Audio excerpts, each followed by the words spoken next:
Our son passed away in February at the age of 33. He was the type of guy that was everybody's friend. His laugh was contagious. He had the most gorgeous blue eyes. But he also suffered.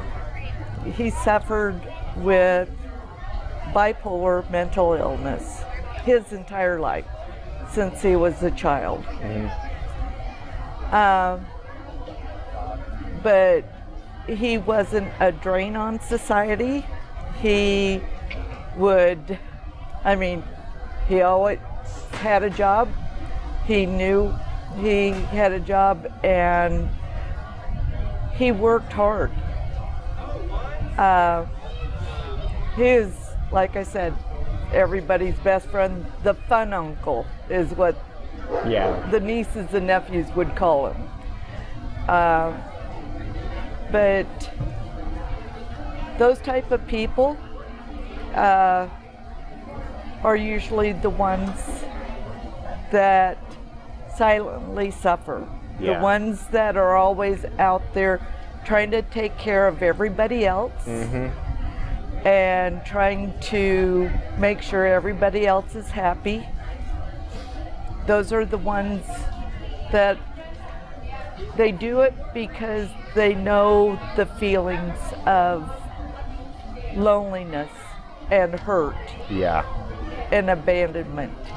Yeah, and they do everything they can to keep other people from experiencing the same. That is so true. So true.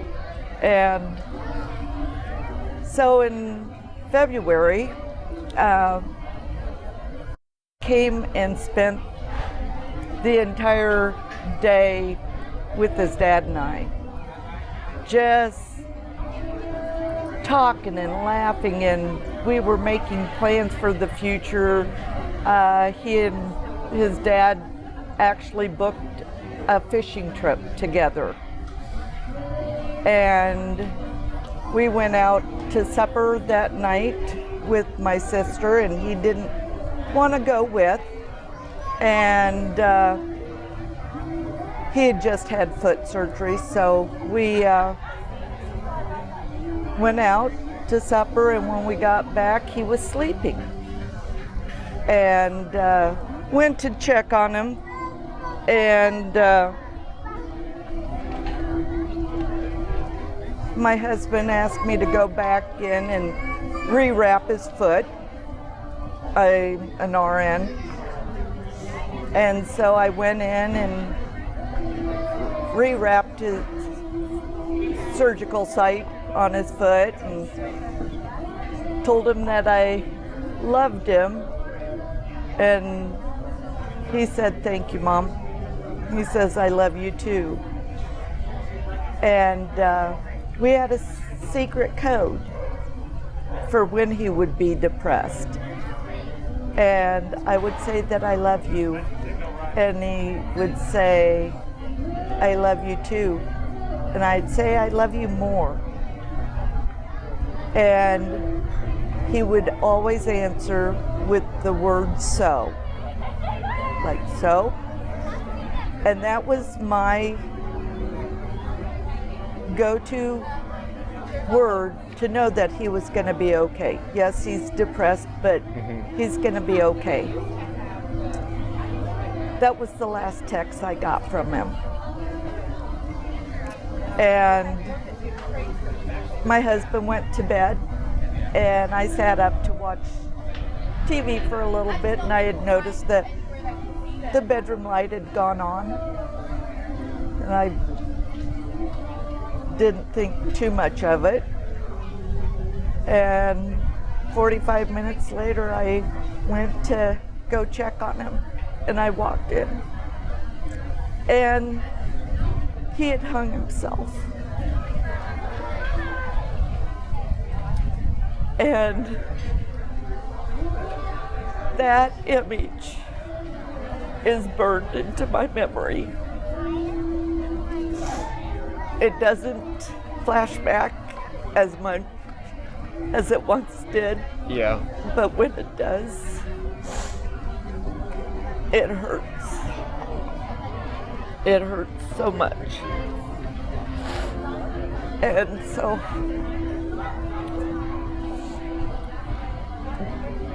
his job, he was a supervisor. That company has been amazing. Yes, we lost our son. They lost a brother and a friend and a mentor. And so those are all good things. Yeah. Though they're sad. It has made more awareness in their company for people with mental health issues.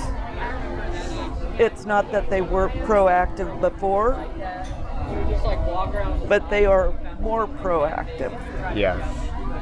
And they actually have hung a plaque, a brass plaque with a picture in their hallway for his dedicated service. And I'm not sure I can quote verbatim what it is inscribed, but it says, what is behind us are memories. What is beside us are friends, and before us are dreams. To always love. And that's the truth. Always love. Yeah. That's important. So what are you doing to deal with that grief? Stepping back. Left 3 boys, and they have an amazing mom, and we get the boys every other weekend during school and every other week during the summer. We just got back taking them on a beach vacation that we had planned before its passing. And it is great to see that we can talk about and laugh. Remember the good memories. Yeah. The silly stuff that he did, and it's hard to think that he will forever be 33. And when he passed, I was not angry. I was not angry at God. I was not angry at... I was grateful that he was finally at peace. That I know that he is in heaven. And that when I'm doing silly stuff, or his dad's doing silly stuff, that he's laughing at us. And technology is great because we've got his voice and his laughter on our phones. We've got pictures and videos. And to really educate people. The hardest thing is a lot of our friends don't know what to say. Yeah. And sometimes That's okay. don't say anything. Yeah. You don't have to say anything. And don't expect me to break down in social situations. And if tears come to my eyes, it's okay. It is. It's just my feelings Yeah. flowing out. They're valid feelings. Process them, experience them. Yes. Don't dwell on them, but process it and let it go through. Don't Yeah. hold it back. Don't No. hide it. No, that does nobody any good. No. And the more you do that for yourself, the more other people will see you doing it, and the more they'll be encouraged to do it for themselves. Yeah, exactly. That we're all just a mess of people, and we all have stories. So, what were some coping skills that your son had for his depressive episodes? Writing music, writing poetry, which is playing his guitar. He was so talented in so many ways. Of course, growing up in rural Iowa as a teenager, he envisioned himself as being a great white rapper boy. And I was like, nobody.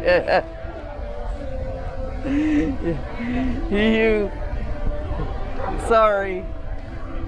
You just aren't gonna cut it. But he liked it. And he did. He wrote a lot. And that's one of the things that I had told him when I was growing up in the foster care system. Yeah. I could write. And I could write and I could revise and I could process it, and then I could tear it up and throw it away and move on. And that's what he did. Since his death on this earth, we've found a couple of his writings, and they were usually when he was in a dark place. And at first it's hard to read and then process that, but know that he made it through that. Yeah. That was one of those so moments, I'm sure. So I know there are a lot of different types of bipolar, but did your son have intense manic episodes as well? Yes. Yes. He was manic depressive, and what the doctors, when he was preteen and a teenager, we had him seeing a psychiatrist and a psychologist, and they said that they had never seen anyone like him. He was cyclic. It was, we could write it on the calendar. In some ways, that's a good thing. It is and it's not. Yeah. Because he would first start out with a manic and be normal.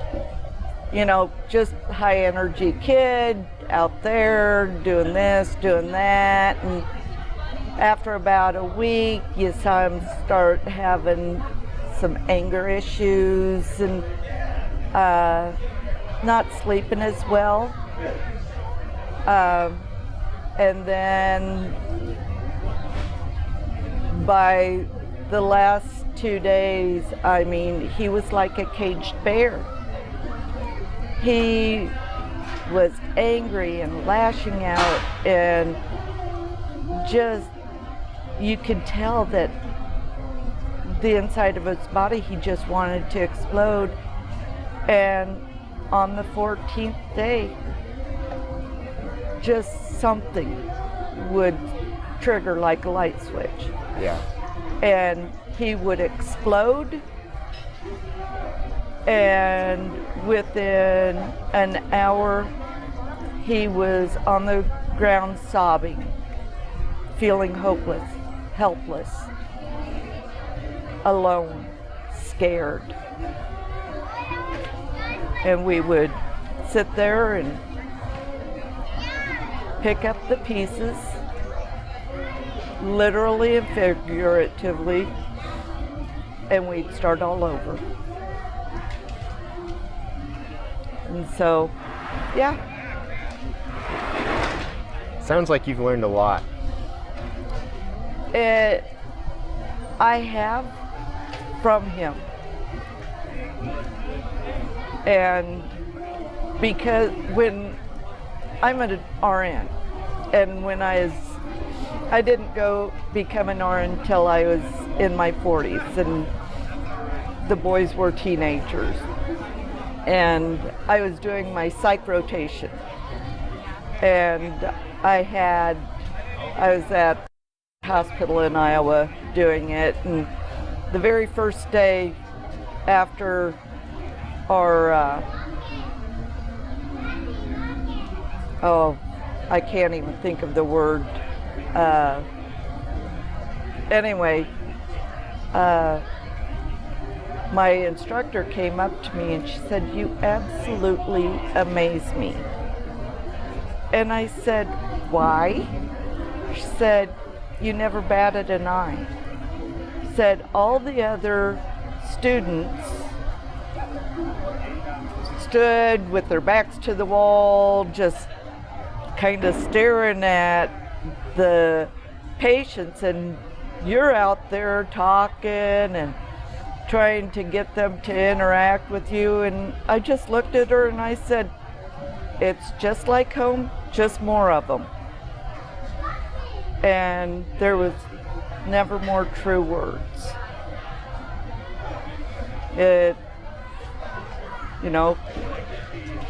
They might scream and yell, but they're not gonna hurt you. Yeah. And those type of people are scared. New environment. Mm-hmm. They don't know what's going wrong. Everybody's telling them there's something wrong with them. Yeah. Never judge somebody for being scared. There is a situation that everybody on this planet will be uncomfortable with. Yes. And that's something that boys have, I remember the conversation that we'd had going down to the beach. The boys are 12, 9, and 6. And said something about being scared. I said, everybody gets scared. And I said, even Papa gets scared. And my husband's a big guy, just like their dad was a big guy.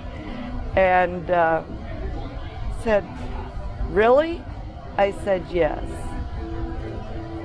Everybody gets scared. I said, and it's okay to be scared. I said, if you're scared, talk to somebody. Let them know that you're scared. Yeah. I said, sometimes they'll just sit with you. Sometimes they'll just maybe help you talk through your fear and anxiety and be able to walk you through it and realize that there's not anything really to be afraid of. Mm-hmm. It's a new experience, and we learn from that, and we grow from it. There's no shame in being afraid. No. And so it was all, Papa gets scared? Yes. Does Nana get scared? Yes. Well, what do you get scared of? I said a lot of different things. Yeah. Mostly my children and my grandchildren. Everything else, nope. 23rd Psalm verse 1 is, the Lord is my shepherd, I shall not want. And it's the truth. Mm-hmm. God has always provided for us, whether it be financially, mentally, spiritually. My husband and I grew up dirt poor. We had no 2 pennies to rub together. Yeah. But we made it through. 41 years, and we're still making it through. Yep. It's not about what you have, it's about what you do with what you have. Stuff is stuff. I would live in a tent with that man. Yeah. I'm so glad to hear that. You don't hear that much, but that's beautiful. It's the truth. Mm-hmm. It's not big fancy stuff. Last night, went to a wedding reception at one of my friends. They have a $5 million mansion. And I'm like, it's just her and her husband now. Yeah. And it's like, nope. Yeah. I wouldn't want. Yeah. I don't want it. I feel that. I want to live on the beach, or at least be able to go sit by the beach. Go to the mountains. Mm-hmm. Stuff is stuff. Yeah. And when you go home and you lay down in bed at night, are those, empty items keeping you warm, giving you comfort, or boosting your ego? Me, I got a pillow, and I got a blanket, and I got my husband. I'm all good. So I need to find my husband now. Yeah. That was an amazing conversation. Thank you very much. You're very welcome.